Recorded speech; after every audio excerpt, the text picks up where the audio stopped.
Have you ever wondered what it takes for a woman to seize absolute power in a world where men dominated?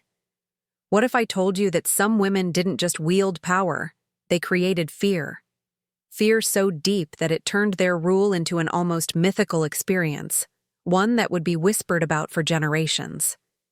You might think you know their names, but you have no idea of the terrifying secrets they kept. From ancient empires to medieval kingdoms, these women weren't mere figurehead queens. They were terrifying rulers who manipulated not just armies, but the very souls of their people. They understood one fundamental truth: power doesn't come from being loved, it comes from being feared. They knew that control wasn't about maintaining peace, it was about maintaining terror. And to do that, they didn't just rely on their strength. They relied on secret, dark rituals that bound them to forces no one else dared to touch. These rituals were more than just symbols. They were the very backbone of their power. Without them, their reigns would have crumbled, their names forgotten. But instead, their legacies remain, written not in the blood of enemies, but in the fear they inspired. Now, let's take a closer look at one of these terrifying women, an empress who used ritual and sorcery to maintain control over her empire. The rituals weren't just part of her governance, they were the very foundation of her reign. One wrong move, and even the most loyal soldiers feared they would become part of the sacrifice. But what makes this story even more chilling is the dark truth that most people never heard about. It's a truth buried in time, and if you dare to listen, you may never look at history the same way again. Before we continue, think about this. How far would you go to keep your power intact? The answer to that question lies in the terrifying rituals practiced by these women. Stay with me, and you'll uncover secrets that history books dare not reveal. The first step to controlling an empire isn't through armies or wealth, it's through belief. What if I told you that some of the most powerful women in history didn't just rule with iron fists, but with divine authority? Their power was cloaked not in political strategy, but in the ancient, mysterious rituals of worship that connected them to the gods. These women didn't just want loyalty, they demanded worship. They didn't just control minds, they controlled souls.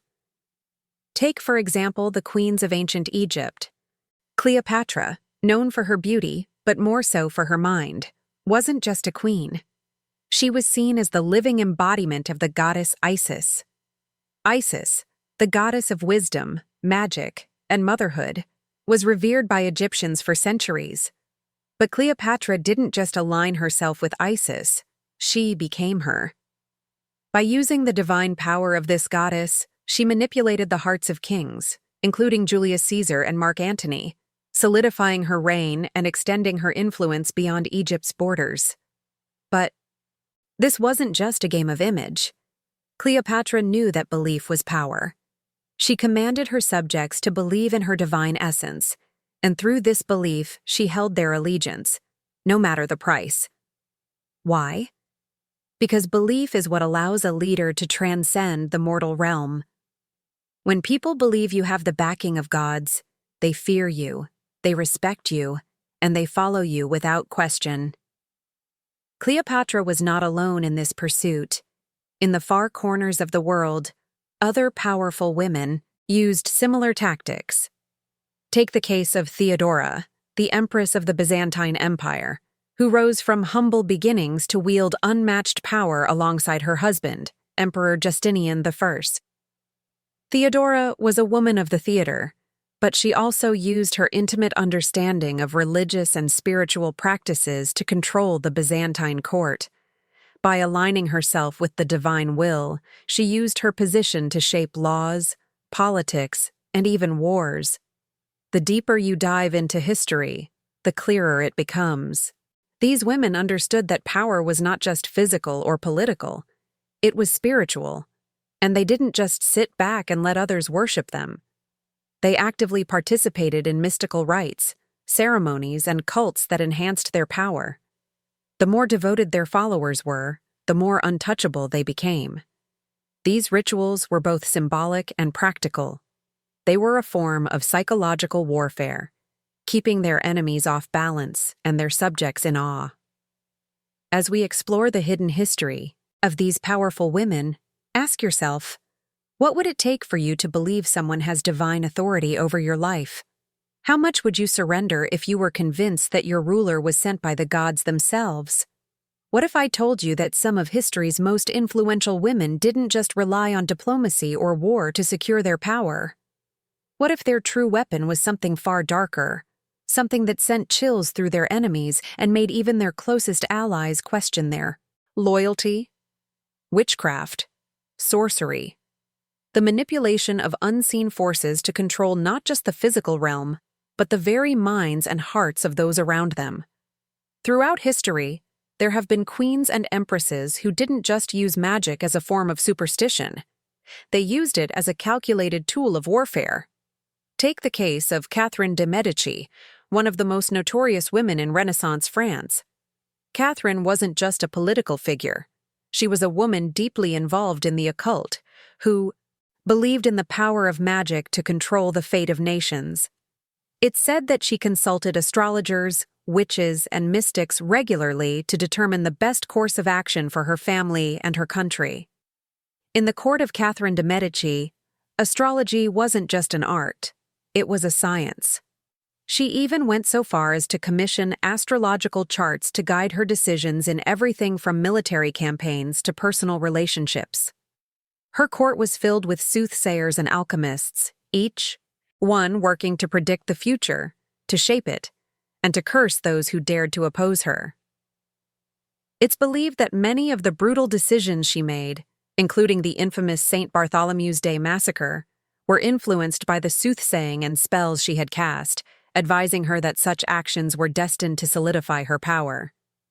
But Catherine wasn't the only woman who wielded witchcraft like a weapon. Elizabeth Bathory, the infamous Blood Countess of Hungary, took it even further. While her story has been twisted into a myth of unimaginable cruelty, the truth is far more chilling. Bathory was believed to have used her wealth, power, and knowledge of dark rituals to preserve her beauty and extend her life. Some claim she bathed in the blood of virgins, believing it would grant her eternal youth. But beyond the rumors of vampirism, Bathory's connection to the occult was very real. She surrounded herself with astrologers and witches, consulting them on how to maintain her power, control her enemies, and manipulate the world around her. But why did these women turn to witchcraft? The answer lies in the understanding that in a world where women were often denied access to political power, magic was one of the few means available to seize control. Magic wasn't just an act of rebellion, it was an act of survival. Women like Catherine de' Medici and Elizabeth Bathory knew that if they were to remain at the top, they had to wield their influence in ways that men couldn't understand or combat. They had to enter a world that was invisible, a world that gave them an edge no one could contest. But the most terrifying part is not just that they used witchcraft, but that it worked. These women were able to manipulate the very fabric of society, using fear, magic, and mysticism to control not just their enemies, but the very nature of reality itself. The power they held was not only political, it was psychological. Those around them didn't just fear their armies, they feared their unseen powers, the dark forces that may or may not have been real but were always in play. Imagine standing in front of an altar, not of prayer, but of blood. You're watching, but you can't look away, as the leader you feared more than any other performs a ritual so gruesome that it sends a message to the entire kingdom. Defy me, and this is your fate. This isn't just a story. It's a historical reality for some of the most powerful women who ruled through terror. Take the infamous Queen Mary I of England, also known as Bloody Mary. While history remembers her for the hundreds of Protestants she executed during her reign, what's often left out is the ritualistic nature of her executions. These were not just executions, they were acts of terror, meant to demonstrate her unchallenged authority over life and death. Mary's burning of heretics wasn't just a political move, it was a performance. A terrifying display meant to showcase her control and the wrath of a queen scorned by those who rejected her vision of faith. The flames were not just a method of execution, they were a tool of fear. The message was clear.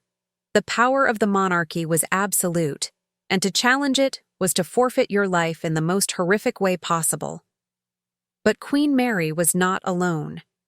Empress Theodora of the Byzantine Empire, though often regarded for her shrewd political mind, also wielded power through the blood of her enemies. She was known to sanction executions with a chilling purpose, to erase any challenge to her rule.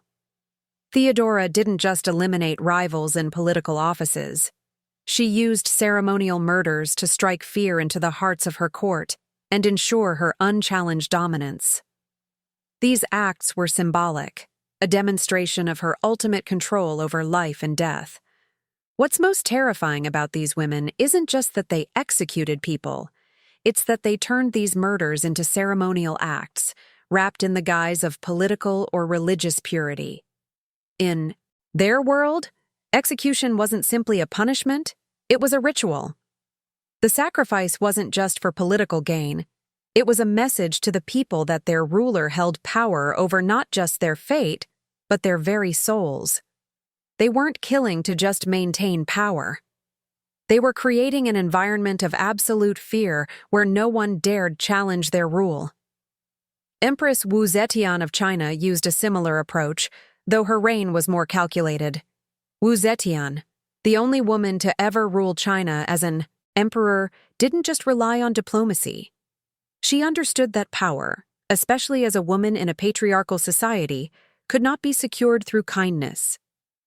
Wu's power was cemented through bloodshed, eliminating rivals in cold, calculated ways, sometimes even by forcing her enemies to commit suicide in front of her. These executions weren't just for punishment, they were symbols of Wu's control and strength. In her court, death was not just a consequence, it was a ritual, carried out in a way that showed her absolute control.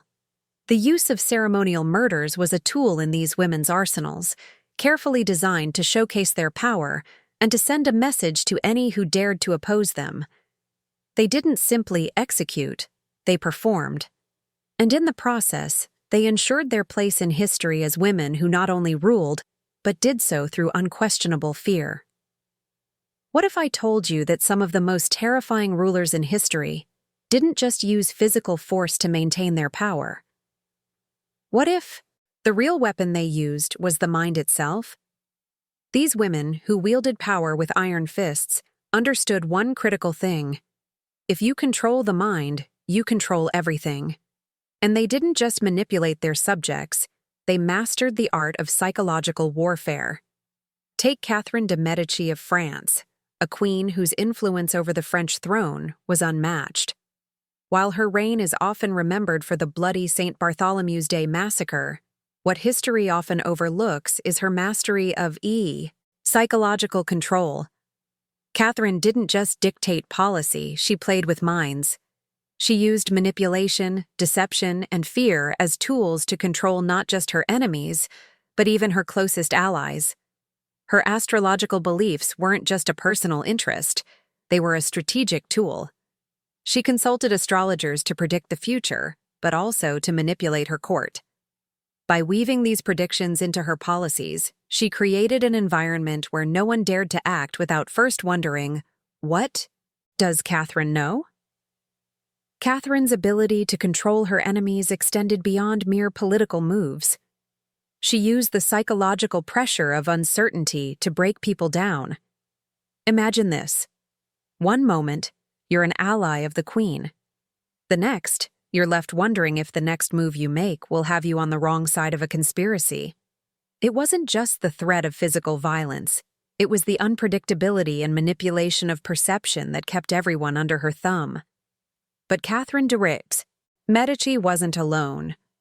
Cleopatra, the last active ruler of the Ptolemaic Kingdom of Egypt, understood the power of psychological manipulation even more intimately.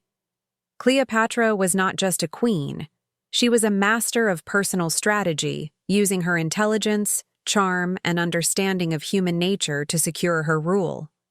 She famously used her allure to seduce powerful men like Julius Caesar and Mark Antony, not merely to secure alliances, but to manipulate them into doing her bidding. She didn't just win battles in the political arena. She fought wars in the minds of the men who controlled Rome. Cleopatra understood something that many women rulers did not. She knew that fear and desire were the most potent weapons a ruler could wield. When she seduced Julius Caesar, she didn't just seek his love, she sought his loyalty. She played on his ambitions, using her charm and intelligence to turn his dreams into her own. And when Mark Antony fell under her spell, she manipulated him into alliances that benefited her kingdom, even though it often came at the expense of Rome's political stability. The greatest power of these women didn't lie in their ability to win wars or hold courts. It lay in their ability to control the minds of their subjects. The fear of what these women might do next kept their enemies paralyzed with indecision. The manipulation of their allies made betrayal seem like an impossible option, for fear of the mental and physical toll it would take. In the end, these women knew that controlling the mind was the most efficient way to rule an empire. They created emotional dependency, psychological uncertainty, and mental enslavement, making their power unassailable. The fear they inspired wasn't just a product of physical strength, but of their ability to make others doubt their own minds, choices, and beliefs. What if I told you that some of the most powerful women in history didn't just want to rule for their lifetimes? They wanted their power to last for eternity? These women went beyond the usual quest for wealth or influence. They sought immortality, not in the sense of physical life, but in the legacy of their power. Through secret rituals, dark symbols, and mysterious rites, they attempted to transcend the mortal realm and bind themselves to the eternal. They didn't just rule. They became symbols of something far more powerful. Take Queen Hatshepsut of Egypt. Often considered one of the most successful pharaohs of the New Kingdom, Hatshepsut was not content with simply being remembered as a ruler. She sought divinity. Hatshepsut's rise to power was unconventional for a woman in ancient Egypt, but she quickly adopted the title of pharaoh and even took on male attributes, including wearing the pharaonic beard. But it wasn't just political strategy. It was part of her immortality ritual. By claiming divine status, she ensured that her reign would be seen as ordained by the gods, and in doing so, she created a legacy of divine rule that lasted long after her death. Hatshepsut's tomb in the Valley of the Kings is filled with incredible inscriptions and imagery that emphasize her divine connection. The rituals performed during her reign weren't just ceremonial. They were meant to bind her to the gods and grant her a place in the afterlife, ensuring that her power would transcend death. The very fact that she had herself depicted as a male pharaoh was a bold statement of her eternal rule. In her eyes, she wasn't simply ruling for her lifetime, she was creating a legacy that would live forever. But Hatshepsut wasn't the only one who attempted to defy death. Cleopatra, another iconic ruler of Egypt, also sought immortality, though her methods were far more mystical. Cleopatra, the last active ruler of the Ptolemaic kingdom, was not just a queen of political acumen. She was also deeply involved in the mysticism of the Egyptian gods. She had an obsession with death and the afterlife, particularly with the idea of reincarnation. Cleopatra was known to consult with astrologers, seers, and priests, searching for ways to ensure that her reign would continue even after her physical death. Her relationship with Julius Caesar was not just about securing power. She also used it to weave herself into the eternal narrative of Roman and Egyptian history. But what made Cleopatra's pursuit of immortality even more chilling was her connection to the goddess Isis. As the embodiment of the goddess, she believed she could achieve a kind of divine rebirth that would ensure her name lived on forever, not just as a ruler, but as a god. The fact that Cleopatra was able to manipulate both Roman leaders and the Egyptian priesthood with her divine status speaks volumes about the power of mysticism and ritual in securing a legacy that would transcend the mortal world. And these women weren't alone. Empress Wu Zetian of China, the only woman to ever rule China as emperor, also sought to secure an immortal legacy. Wu Zetian didn't just want to rule during her lifetime. She wanted to be remembered as the embodiment of China's divine mandate. She used Buddhism and Taoism to justify her reign, positioning herself as a Buddhist reincarnation of the divine. Wu Zetian's immortality rituals were centered around aligning herself with the gods and making sure that she would forever be remembered as the most powerful ruler in Chinese history. But what truly makes these women's quests for immortality chilling is the lengths they were willing to go to achieve their goals. It wasn't just about power. It was about eternal control over their realms and legacies. These rituals were meant to guarantee that their influence, their names, and their divine status would echo through the ages, long after their deaths. Imagine this. You've just secured your rule. You've built your empire. But there's one problem. Rivals. Enemies lurking in the shadows, waiting for the slightest crack in your power. And in a world where your reign is only as secure as your enemy's willingness to bide their time, what do? You don't just kill them, you erase them. Completely. You make sure their legacy, their memory, and their threat to your rule disappear forever. For some of history's most powerful women, death wasn't just a tool. It was a ritual, carefully crafted to ensure that no one could rise against them again. Take the case of Cleopatra, the last queen of Egypt. While she is famous for her relationships with Julius Caesar and Mark Antony, what's less talked about is how she eliminated potential threats within her own court. One of the most chilling examples of Cleopatra's strategy involves her sibling rivalry with her younger brother Ptolemy III. After her father's death, Cleopatra and her brother were supposed to co-rule Egypt, but her brother, under the guidance of advisors, turned on her, seeking to claim the throne for himself. Cleopatra, seeing the growing threat, did not hesitate.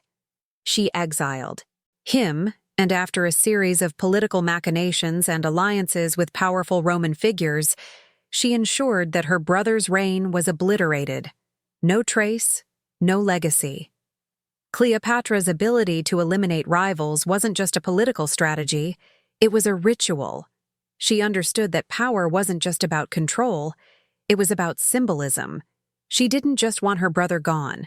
She wanted to erase the idea that anyone could challenge her rule. So, she staged a public spectacle, making it clear to Egypt and the world that she was the only legitimate ruler. This wasn't a battle fought with swords or armies.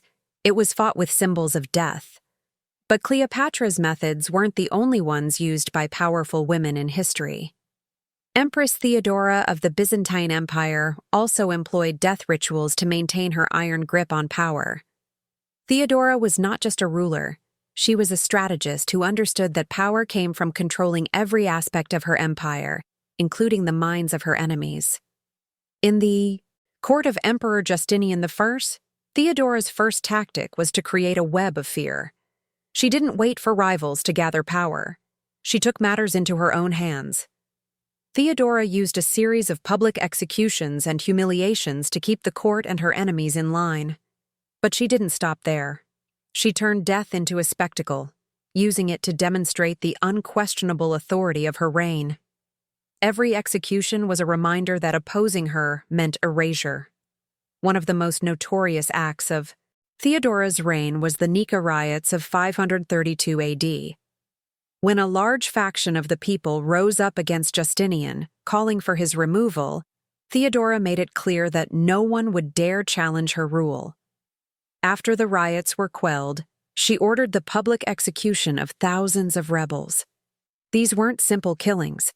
They were public displays, meant to show the people that defying her would result in complete annihilation. The message was clear: cross her once, and you'll never be remembered. And it wasn't just political rivals or enemies she sought to eliminate, it was entire families. The ruthless elimination of any bloodline that posed a threat to her power became a ritual, a symbolic act that communicated her absolute control over both life and death. These women understood that to rule for eternity, they had to wipe out any trace of opposition, and they did so in the most violent, deliberate, and symbolic ways. What if I told you that some of the most terrifying women in history didn't just wield power, they demanded blood in return? Power wasn't just about politics or war. For these women, it was a ritual, a sacrifice, the kind that sent a clear message: defy me, and you'll pay with your life. But it wasn't just about executing their enemies. It was about human sacrifice, used as a method to maintain their grip on power and strike fear into anyone who dared to challenge them. Let's take a look at the reign of Queen Nzinga of Angola. Nzinga was no ordinary monarch. She ruled with an iron fist and had a reputation for being fiercely protective of her kingdom against Portuguese invaders. But what made her rule even more terrifying were the sacrificial rituals she engaged in. In her bid to maintain control and rally her people, Nzinga used human sacrifice in highly symbolic and ritualistic ways. By offering captives as sacrifices during key military victories, Nzinga not only ensured her army's loyalty, but she also solidified her image as a ruler connected to the divine. Sacrificing her enemies, especially in public, demonstrated her unquestionable authority. It sent a powerful message. Those who opposed her would not only be defeated, but erased in a ritual that involved the entire community, reinforcing her command over life and death. Nzinga understood that fear wasn't just a weapon. It was a tool that could be passed down through generations. By incorporating sacrificial rites into her military strategy, she ensured that her legacy would be remembered not just as a powerful queen, but as a fearsome figure of retribution. In the same vein, many other women throughout history used human sacrifice as a way of asserting dominance, particularly in their most desperate moments of conflict. But the cruelty doesn't end with public executions or sacrificial rituals. Theodora, the Empress of the Byzantine Empire, understood that human life was disposable in her quest to maintain her power. It is believed that during her reign, Theodora didn't just enforce laws, but enforced rituals that often led to the death of her political rivals and those who opposed her power. One of the most chilling aspects of her reign involved her manipulation of the human body as part of her psychological warfare. Executions weren't just a political tool, they were designed spectacles, created to imprint the fear of death into her people. And these spectacles weren't limited to just soldiers or nobles. They were often common people who were offered up as sacrifices in the name of maintaining the emperor's stability. But perhaps one of the darkest instances of human sacrifice to maintain power came from Empress Wu Zetian of China. Wu Zetian's rise to power was a bloody one, and her reign was no different. She didn't just eliminate rivals through military means. She used rituals and sacrifices to secure her throne and to assert herself as a figure of divine authority. In some accounts, it is said that Wu used human sacrifice to appease spirits, or demonstrate her power to both her subjects and enemies alike. These acts were more than just violent. They were calculated performances, meant to symbolize her ability to control not just the physical world, but the spiritual realm as well. Wu Zetian's sacrifices were not random. They were deliberate and targeted. They were designed to prove that she was more than just a ruler. They were proof that she was connected to a higher power, one whose judgment could not be questioned. To this end, her human sacrifices became a tool of fear, reinforcing her divine legitimacy and solidifying her absolute rule. What if the power of a woman was so great that she wasn't just seen as a ruler? She was worshipped as a goddess. What if her very existence transcended the realm of politics and entered the divine, making her a figure of such awe and terror that no one dared defy her? This wasn't just a metaphorical power. It was the transformation of mortal women into divine beings, a transformation so potent that it ensured their power would never be questioned. One of the most remarkable examples of this is Cleopatra VII, the last pharaoh of Egypt. Cleopatra wasn't just a queen. She was seen as the living embodiment of the goddess Isis. Isis, revered as the goddess of wisdom, magic, and motherhood, was an incredibly powerful figure in Egyptian religion, and Cleopatra capitalized on this connection. By positioning herself as the earthly incarnation of Isis, Cleopatra made her rule almost untouchable. She wasn't just Cleopatra the queen. She was Cleopatra, the goddess. Her divinity was something that her subjects, as well as her allies, couldn't ignore. But Cleopatra didn't stop at aligning herself with Isis. She actively played the role of a goddess. She wore the symbolic headdress of Isis, participated in sacred rites, and even had her birth and lineage associated with divine origins. This wasn't just a matter of aesthetics. This was political and psychological manipulation at its finest. By presenting herself as a living god, Cleopatra made it impossible for anyone to view her as just a mortal ruler. To oppose her wasn't simply to fight a queen. It was to challenge the gods themselves. And in a world where the divine was equated with absolute power, such a challenge was unthinkable. Cleopatra's influence didn't stop at Egypt. She used her divine status to manipulate the most powerful men of her time, Julius Caesar and Mark Antony. These men weren't simply drawn to her beauty. They were entranced by the idea that they were in the presence of a goddess. Caesar even referred to her as a goddess in his writings, and together they performed rituals that reinforced her divine status. Their relationship was more than just a political alliance. It was a divine union, a merging of the earthly and the divine, reinforcing Cleopatra's rule and ensuring her place in history as not just a queen, but as a goddess in the eyes of the people and her enemies alike. But Cleopatra wasn't the only woman to wield such divine power. Empress Wu Zetian of China also used the concept of divinity to cement her rule. Wu Zetian was the only woman in Chinese history to ever take the title of emperor. And she didn't just claim power through military strength or political maneuvering, she claimed it through the mandate of heaven.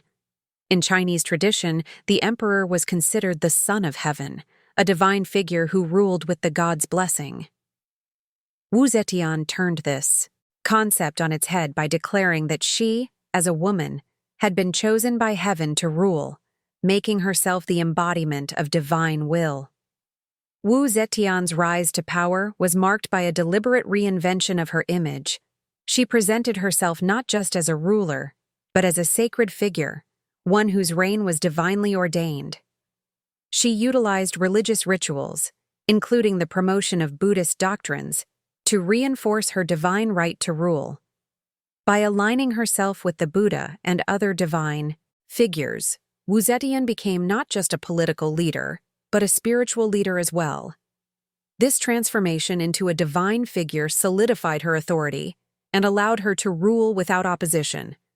Her court was filled with Buddhist monks and scholars who worshipped her as a divine figure, further embedding her status as a living deity into the fabric of her empire. By elevating themselves to divine status, both Cleopatra and Wu Zetian ensured that their rule was eternal. They were not just mortal leaders. They were goddesses, symbols of power that transcended the physical world. Their reigns weren't just about politics. They were about the perception of the divine. And in a world where gods were untouchable, no one dared challenge their power. Imagine a world where your name is feared and revered not just during your reign, but for centuries after your death. Where every action you took, every ritual you performed, and every strategic move you made became a legend, one that would be passed down through generations.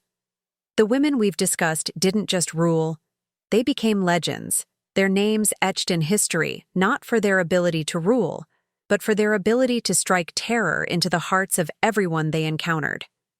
Take Queen Elizabeth I of England, for instance. While she may not have engaged in the same brutal rituals as some of the others we've discussed, Elizabeth became a living legend because of her ability to use fear and perception as her ultimate weapons. Known as the Virgin Queen, Elizabeth's carefully constructed image portrayed her as a figure of purity and divine right. But behind that facade was a queen who ruled through sheer manipulation of public perception. Her court was filled with intrigue, and her reign was marked by constant threats of rebellion. Yet she faced these challenges with remarkable composure, often using spiritual symbolism and theatrical displays to keep both her allies and enemies in check. Elizabeth's power wasn't just political, it was psychological. She became a symbol of fear and respect, not just in England, but across Europe. Her use of symbolic rituals, such as the use of her image on coins and paintings, elevated her to near-divine status, making her untouchable. Elizabeth's reign was an era where her name became synonymous with English strength, and even her enemies feared the idea of crossing her. Her lasting legacy is not just as a ruler, but as a legend, a woman who could make her enemies tremble by the mere mention of her name. In the same vein, the Blood Countess, Elizabeth Bathory, went from a ruler to a legend of terror. Bathory's name is forever linked to the most horrific tales of cruelty. While her infamous actions are often exaggerated, the fact remains that her reputation as a sadistic ruler became a legend of horror that transcended her time. She wasn't just a cruel ruler, she became a symbol of terror, a woman whose cruelty would become the stuff of myths and dark legends. She became more than just a historical figure, she became a legendary monster, whose name still evokes fear and fascination today. In a more literal sense, Empress Wu Zetian of China also became a living legend, but her legend was built on the foundation of divine manipulation and psychological warfare. Wu Zetian didn't just rule through power, she ruled through the belief in her divine right. She was not just seen as an emperor, she was seen as a god on earth. Her legacy was cemented through her calculated use of religious symbolism, ritual, and divine association. Wu Zetian transformed herself into a divine figure, and in doing so, she immortalized her reign. Her name became synonymous with fear, but also with reverence. The stories of her reign have lived on, passed through generations, and today she is remembered not just as a ruler, but as a legend. These women were not just rulers, they were living legends, symbols of power, terror, and control. The way they manipulated public perception, used fear, and enacted rituals to secure their rule transformed them into figures whose stories were retold for centuries, keeping their legacies alive. They understood that true power doesn't come from ruling for a lifetime. It comes from ensuring that your story is never forgotten. These women didn't just want to be remembered. They wanted to be immortalized. So, the question remains, what does it take to create a legend? It takes fear, ritual, and a profound understanding of how to control not just kingdoms, but the mind and soul of those who follow you. If you've been captivated by the dark, powerful legacies of these women, make sure to leave a comment below and let me know which one shocked you the most. Don't forget to like the video if you've been hooked by the terrifying tales of these legendary rulers, and subscribe to stay tuned for more stories from the darkest corners of history.